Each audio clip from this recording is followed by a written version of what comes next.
Je connais une femme qui est morte de ce que cela allait si loin.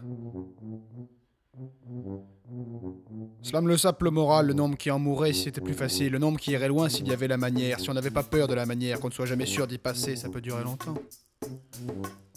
Et que le jour où l'on aurait inventé une sacrée manière douce et donnée à tout le monde, ce serait le massacre pour des histoires comme celle-là, qui vont toujours trop loin, le sacré massacre, sûr.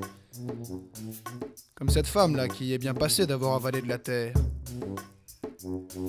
Elle va dans le cimetière, elle creuse à côté des tombes, elle prend de la terre dans ses mains, la terre la plus profonde, et l'avale. Ces histoires-là, si on s'écoute, si on se laisse aller, ce labour en cinglé. Parce que la terre des cimetières, celle qui touche les cercueils, toi qui refroidis les morts, toi qui as la sacrée habitude de tout rendre bien froid jusque tout au fond et sans qu'on y revienne, refroidis une bonne fois la cinglée que je suis. Qui lui a raconté que ce coup-là marchait?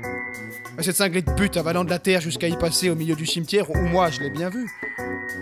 Qu'on lui a raconté ce coup, cela me sape le moral, une autre vieille pute sûrement, qui a des recettes.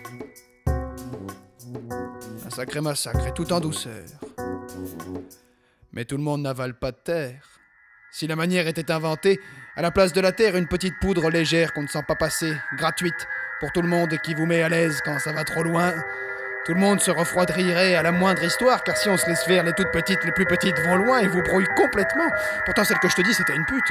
Je l'avais vue une nuit, dans leur rue, à une fenêtre d'un 4e étage. Elle est suivie depuis, jusqu'au cimetière. Comment croire ça d'une pute, même elle devienne cinglée? Je te montrerai tout à l'heure la fenêtre. Alors moi maintenant, je suis plutôt pour faire mon coup et me barrer. Ça va pour toi? Correct. Me barrer avant qu'elle se mette à parler, ou je fais celui qui ne comprend pas. Sinon elle te dit tout ce qu'il faut dire pour s'appeler le moral. Alors moi je préfère faire bien mon coup, ça colle pour toi? Ok. Et me barrer à l'aise, juste avant les grandes phrases. D'ailleurs, un coup suffit pour savoir ce qu'il y a à savoir, pour connaître ce qu'il y a à connaître. Je pourrais vivre 100 000 ans avec une nana sans rien connaître de plus au bout de 300 000 ans que ce que je savais au tout premier coup. C'est pour cela que je suis plutôt pour ça. Ça te va? On y va. Et se barrer vite fait, sachant ce qu'il y a à savoir, pensant ce qu'il y a à penser, ayant mon idée là-dessus. Parce que, mec, qu'est-ce que tu crois?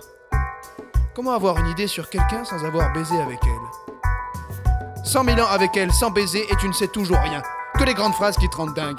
Qu'est-ce que tu connais d'elle avec les grandes phrases, si tu ne sais pas comment elle est avant? Si tu ne sais pas comment elle bouge, comment elle respire, si elle parle et fait des histoires, ou si, au contraire, tu lui plais vraiment bien et qu'elle ne dit rien, se retient, garde tout en secret juste pour toi et pour elle. Qu'est-ce qu'on connaît de quelqu'un si on ne sait pas comment elle respire après avoir baisé? Si elle garde les yeux ouverts ou fermés? Si on n'écoute pas longtemps le bruit et le temps qu'elle met pour une respiration? Où elle pose son visage et comment il est maintenant?